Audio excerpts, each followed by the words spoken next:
Do you ever feel as if you're not competent as others perceive you to be? You're not alone. Imposter syndrome is quite a common struggle that can lead to self-doubt, stress, and a fear of being exposed as a fraud. While some self-awareness is critical, it's important to have a healthy balance of emotions to push yourself to the next level rather than being paralyzed by feelings of fear or unworthiness. In this episode, I'm excited to have my great friend and SVPG partner, Chris Jones, to share his personal journey around this and how he has overcome the struggles of imposter syndrome through his career. I want you to learn some tools to reframe and conquer these feelings, to take advantage of developing confidence, and to thrive in your career.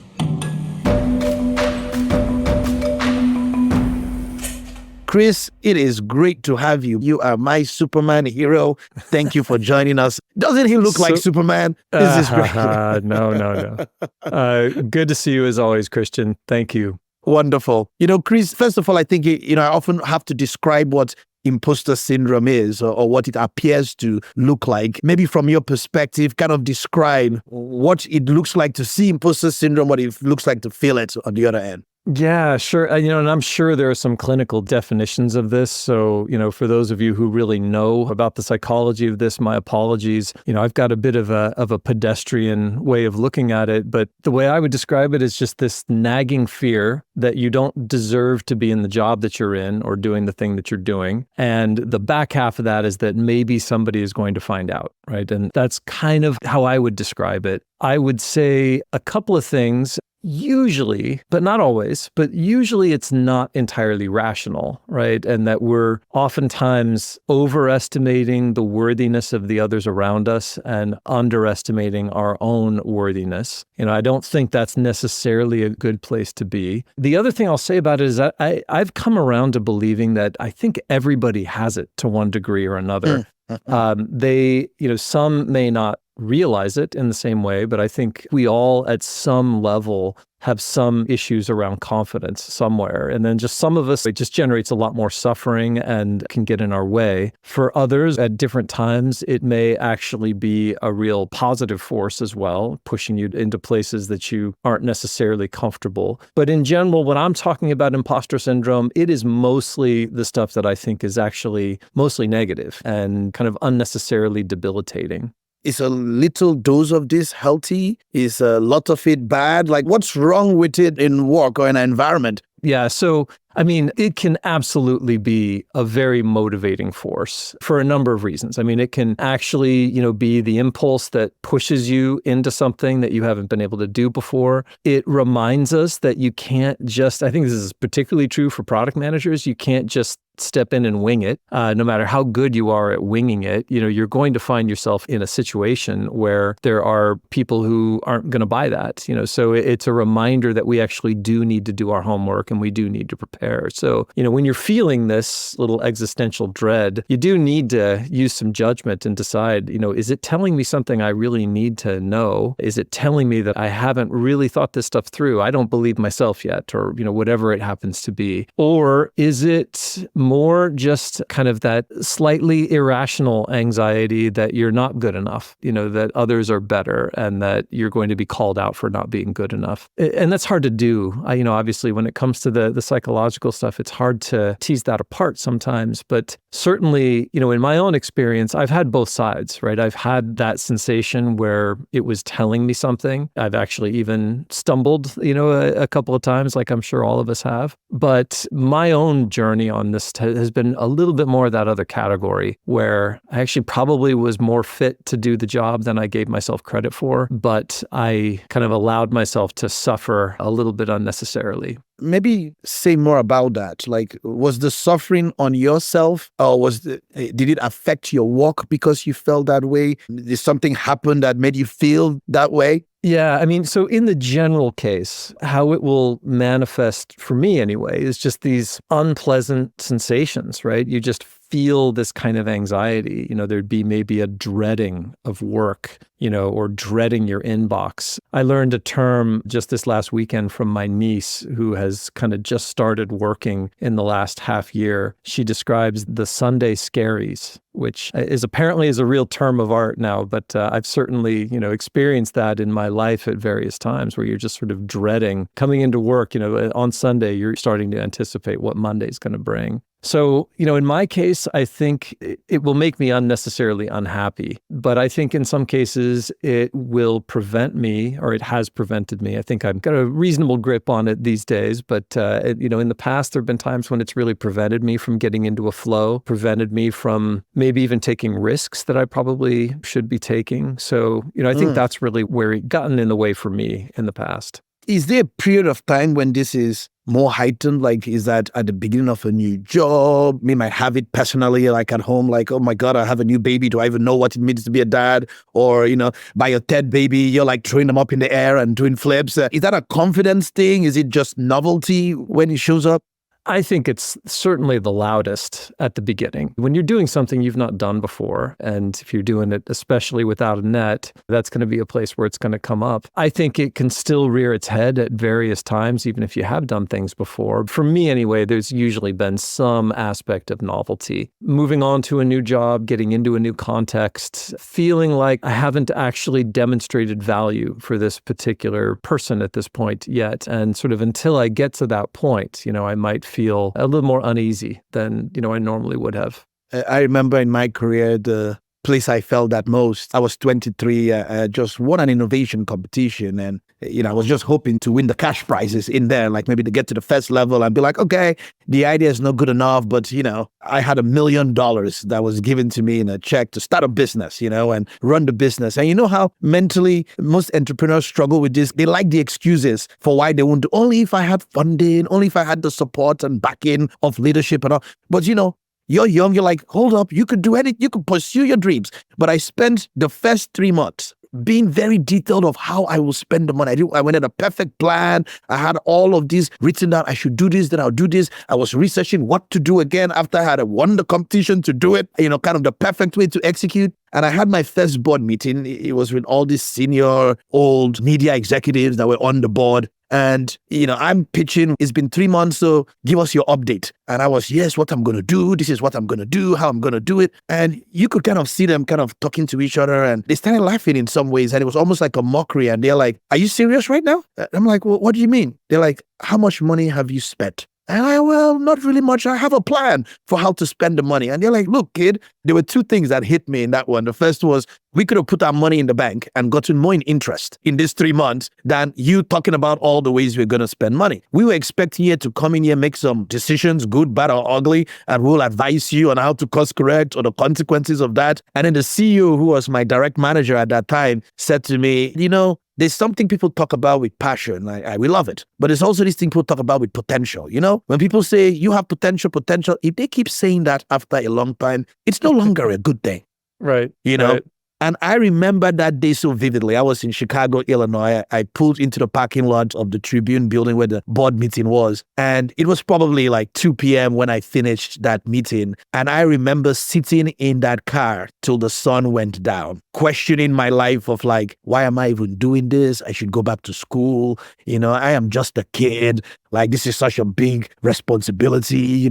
I have to hire people, be a ball overnight in some ways. I remember calling my parents around 8 p.m. and saying, can I go back to school? Would you support me in some ways? And it took me a good 6 hours in quiet in the dark to kind of wake up and be like, but people do it. I've seen it all the time. And it was a big change in my mindset around that. But it's probably my most vivid nagging fear that I don't deserve to be doing this. And maybe my fear is met with, they found out.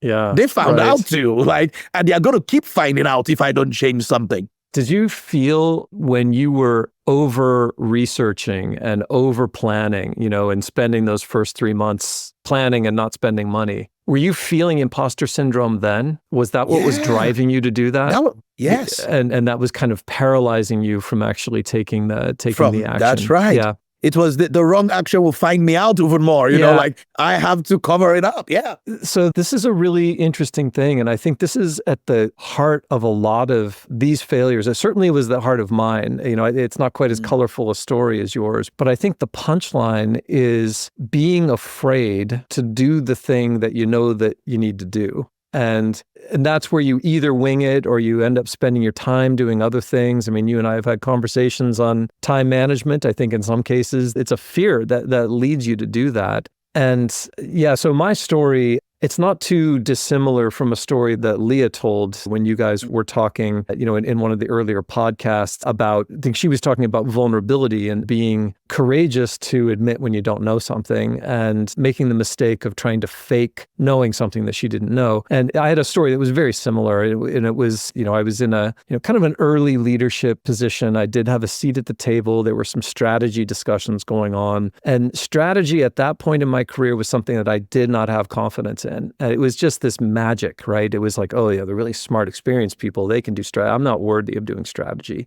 You know, and in this particular case, there were questions flying around about how a particular industry was developing, what our opinion was on kind of where that was developing, and then how that was going to be relevant to our own, you know, product strategy. And this was a single meeting where I destroyed the confidence of a couple of leaders in me. And it was because I did not have a point of view. And I kind of mealy-mouthed my way through when somebody said, all right, Chris, what do you think? And, you know, there was a particularly shrewd leader in the meeting who asked a follow-up question that further laid me bare. And I walked out of that. And luckily, you know, my manager had my back, helped me rebuild that, both from a relationship and trust point of view. But the main thing that leader did was coach me into this area of fear, you know, and helping me really develop a point of view around something that was strategic that I just didn't know how to do myself. He had me, you know, write a written narrative effectively, you know, on a couple of strategic topics. He just gave me a point, and he was really clear. It's like, there is no right answer to this, but I need you to come out with a definitive point of view, and I need you to defend it, and I need you to consider the alternatives, and I need you to handle objections and all of that. And I want you to write this in prose. And I did that, and it really didn't take that long, but it was amazing how quickly things changed for me, because I felt a lot more comfortable and confident being in those strategy meetings. It was a lot easier for me to be wrong even, right? I would say things, maybe other people didn't agree with it, but it was well thought out. I had done my homework. It was logical. It made sense. I felt like I deserved a seat at the table, and I was not upset. I think in many cases they did agree with me, but there were some cases where they didn't agree with me, but those were just as good. And I guess the whole point of this, and I think it's similar to your story, was there's an avoidance, right? It's like we know we sort of need to do the homework. We are afraid of it, or we don't know how to actually do it. And this is the good side of imposter syndrome, but we have to figure out how to listen to it. Yeah, what a great story. And thank you for sharing. You know, I see in our industry, or even in general, I see it show up in certain key buckets. I see it at the most senior level where non-technical founders struggle to start a tech company. It's like, well, I'm not technical, I don't know technology, but here I am trying to use technology. You wouldn't see that within teams where, you know, if I'm a product person working on a platform team or technology, working on AI, and I don't know much about AI. Do I deserve this job? Do I have a right to have a table? We unfortunately see it with women in executive positions on boards and in groups like that. We see it in certain disciplines across teams in areas, and we see some people in promotions. You know, you kind of ask the question, the person that says to their manager, I don't think I'm ready. But the manager says, oh, come on, you're ready, Chris. Like, you know everything. Or the person that says, I want this, even when they're not ready. You know, like, which one is good? I kind of want to think of, how do you coach this? Because you're calling out, there's some healthy aspects of it. It's good to have a little bit of imposter syndrome. It makes you be diligent, do the homework, and come prepared. On the other hand, it could be paralyzing. You know, how are you coaching the sweet spot of this? I think, first of all, what I would always do, and this was a point I think Leah was making as well, the two of you were making, modeling vulnerability and admitting your own struggles with whatever it is, the insecurities or imposter syndrome, things like that. I think that helps humanize it a little bit, because I know a lot of people, when they first are feeling it, they're convinced they're alone, right? They're the lone person who doesn't deserve to be here. When you in fact realize that probably most of the people may have some version of that, that can actually take a lot of the sting out of it. And of course, I don't mean, you don't get onto the therapy couch and say, okay, here's all my problems. You're not dumping them onto somebody. You're not giving them your problems, right? You're just demonstrating that you've got stuff that you're working with as well.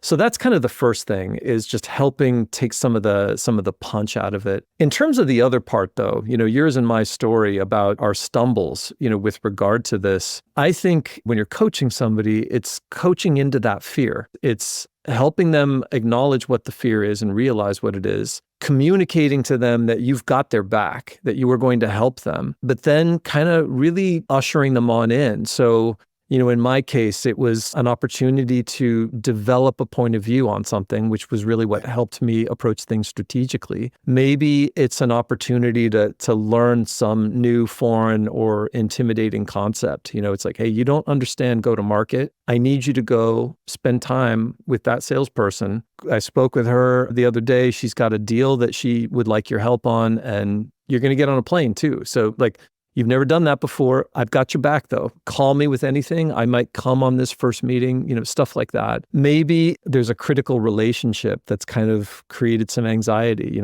figuring out ways to coach into that. Maybe it's about publicly presenting something, create an opportunity for them to actually, do something like that. I have one interesting story. This is a hack that I am not going to say that I was so wise that I authored it. I literally stumbled into it. But when I first started with SVPG, what we do at SVPG are these large workshops, sometimes for hundreds of people, over the course of multiple days. And I had done enough public speaking. That really wasn't a problem, but I hadn't done something like this before. This was really quite terrifying. And through a pure accident, I had actually signed up to give 6 of these before I did a single one. So it wasn't like, okay, you're going to try your first one and see how it goes. And then, depending on how that goes, we'll do your next one. It's like, nope, I'm signed up for 6. And, you'd think that would be a really terrifying thing. And it was in its own way, but it was actually oddly comforting because it took the pressure off of any single one of these. It's like, okay, I'm going to do 6. Not all of them are going to go equally well, and maybe there might be a clunker in there. But, the whole point was it allowed me to kind of get started because I wasn't looking at the job as just doing this one. It's like, okay, I got to do 6 of them. So it's a hack, but I actually think it's a useful thing when you're coaching somebody into doing something they're really not comfortable with. So you're saying if you create more practice, like if you knew upfront, it's not my only one time or single point of failure here. If I mess up this time, I have 6 opportunities. It reduces your fear of not deserving it. Your anxiety on that first one, right? That thing that you're afraid to sort of step into. Yeah, I can imagine that being comforting. I mean, in many cases, I actually remember when I started my career in product and they gave me this head of innovation job to build anything I wanted. And I had this string of 17 massive failures in a row. Like it was just back to back to back. And, after like the first one, it was almost like, that's expensive. But, it happened. All right, the next one. And I had a meeting with the CEO and I'm like, this is every meeting, every one-on-one, I thought this was the day I'm getting fired. And every one-on-one, I was kind of reminded that the whole idea of an experiment was that some of them will fail. And it's kind of like every meeting I had was like, what did we learn? Oh, this is great. I can't wait to the next one. And I'm like, this is a lot of expensive learning. I think it totaled up like $26 million in like just bad investments on my part. And I have always in my mind, that number became small when I started to see all the revenue or growth I made with successful experiments. But what I don't think many companies have is the luxury of being able to coach people in that safety. Like you have 6 times to try. It's okay if you don't get it right or if you don't fail. And you kind of called out this feeling. And I feel the higher you go in a company as a manager, as a leader, we start to lose some of that safety, that vulnerability. You can't really say things to someone like, Chris, I don't know the answer. Chris, I'm not sure. I made a mistake. oops, my bad, I'm sorry, or I failed. It's like the second your title changes to manager, you can't do all the questioning you were doing as an employee before, but you're the same person. You're just literally, the only difference from you last week to this week was that you announced on LinkedIn, I am now a manager, and maybe you have some direct reports, but the individual is the same, but you lose out on all of the things that made you a rock star. No, it's tough. I mean, every time you move up in a job title or in an organization, the level of coaching that you can expect from your direct manager is going to go down. Yeah. But most likely, the things that activate imposter syndrome are going to get louder and louder as you get further and further up. So it is difficult. And I think there, you can't always go to your manager or expect, if you're a VP, your CEO is not going to give you the type of coaching we're talking about here, and you shouldn't expect them to. So you have to find other avenues for this. And, some of them may be in the company. Maybe you're going to get a little bit more advice from a peer, but some of them may be out of the company and, people that you worked with previously or people who are, friends of yours. I have absolutely, throughout my career, especially as I got, further kind of up in the hierarchy, went outside more and more to my own trusted network and just sharing stories. It's remarkable also, I'm sure you've been on both sides of that transaction, right? Where you've been the person asking for help and you've been the person who's asked for help. And just speaking for myself here, I'm guessing that it's true for you as well. It's always harder to ask for help than it is to be asked for help.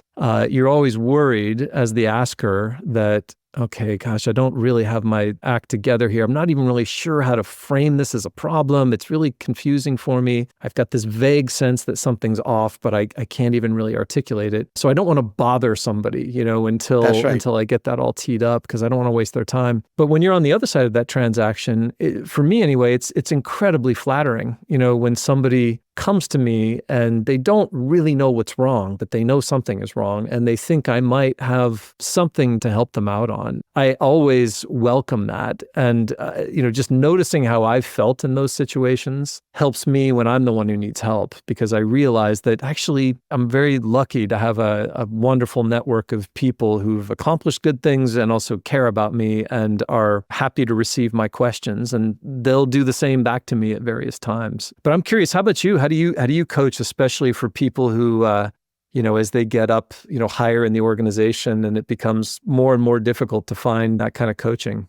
Well, I was just recalling as you were describing, I actually did a coaching session, and I do an one-on-one exercise where I have people model out coaching. And the CEO of this company was in this exercise where he had somebody coach him, and he practiced coaching and he coached the person. And we come back from this exercise and the CEO is all emotional and like in tears. And I'm like, whoa, that was not really the impact here. What's going on? And, he was a startup founder and he's been CEO for like 16 years. And, the company has grown extensively. So he had a very large team and a very successful company. And he says, Christian, in 16 years of being CEO, everybody has come to me for help, asking me to make decisions. I need this, kind of make this and do this. And not a single day in my career as being CEO has anybody ever asked me what I needed. Yeah. And he's like, the person that was in this breakout exercise with me is like 2 levels or 3 levels down from me in the organization. But they actually had some really tangible, insightful advice on how to help me with some of the things I just said I struggled with or I could do better at. And I said to him, you've experienced the gift today in what that felt like. And I said, the best thing you can do for your company is to give your direct reports that gift so that they can give it to their direct reports, who can give it to other people, who can create a safe space for people to kind of share how they need help. And you need to be vulnerable about that to the organization and say, look, I can get better at communication. I have things I'm working to get better at. I can get better at X. And you're telling people you have permission to say, I can get better at this and I need help. And in some ways, the higher you go, the more you hide that imposter syndrome. And it comes across as an insecurity. And many people will default to things like command and control as a response. And I see it all the time.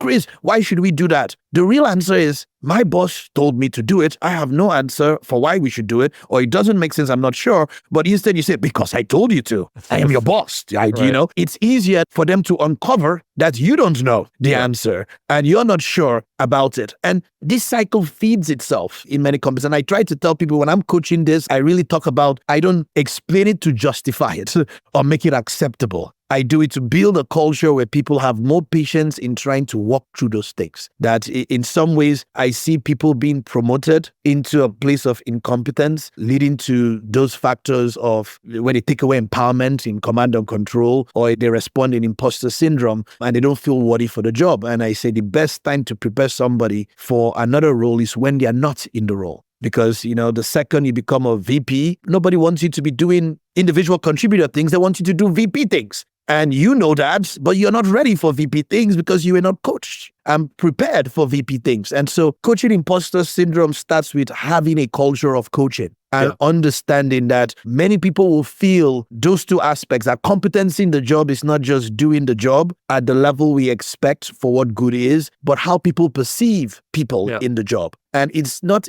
sometimes things an everyday thing. Well, what I liked there, I took a couple of things away from that story, but one was just creating that, modeling that culture of coaching. But the other was to allow it to go bidirectionally and skip level, and especially for the people at the top, where it really isn't going to be the same sort of relationship that an individual contributor would have with their direct manager. You are looking in other directions, sometimes laterally, sometimes down, and I think that's really good. The other thing that I've just always been struck by, whether the coaching is professional or personal or whatever, it's always hardest to solve your own problem. It's really a lot easier to see clearly a structure around somebody else's problem. And I think just realizing that if you are somebody who needs coaching, just understand that you're probably not in the best position to solve that thing, especially if it's really tricky and emotional and, organizational and whatever. Somebody else may see an angle much, much more quickly than you. And just being aware that seeking that kind of help out. And in this particular case, it sounds like that CEO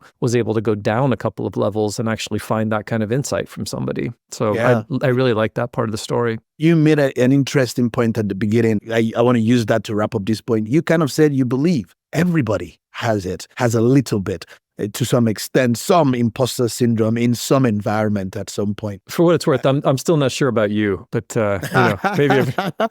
Well, I told a bunch of stories in there, and you know what's funny? You were describing your first SVPG journey. One of the probably I think it was the second experience I had was with a big global media company, and one of my first organizational assessments, like talking to an executive, was like a public TV figure that I watch on the news every day, and they're walking, and I'm like, how in the world am I going to help you?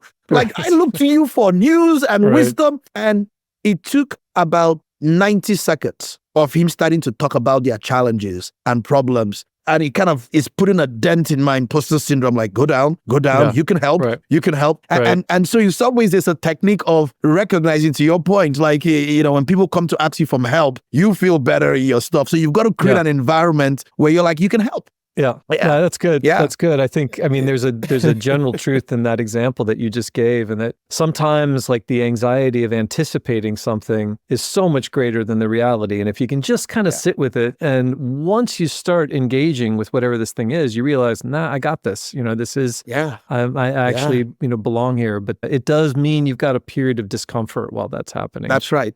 But it's like fear of public speaking. I think, over time, it gets smaller and smaller, how much time you fear it before you start, until you can just get up there to do it. So like I say, with everything, there's nothing better than practicing it. Chris, I love these episodes. I have loved this conversation on imposter syndrome. Thank you for sharing your story. Thank you for the examples and the tips on tackling this. I really look forward to having you more on more episodes and discussions. Thank you again for being here. Thanks, Christian. I really enjoyed it. Wonderful. Want to learn more? Until next time, please check out svpg.com. Sign up for our newsletter that Matty Kagan puts out. Join us for one of our workshops near you and get access to all of the articles and content we put out. And thank you to everyone for joining us. Until next time, have a good day. A quick disclaimer. While this podcast is named Product Therapy, it is not hosted by licensed therapists or mental health professionals, and it is in no way a substitute for professional mental health services. We recognize the importance of mental well-being and encourage anyone facing personal difficulties to seek support from qualified professionals. See www.findahelpline.com.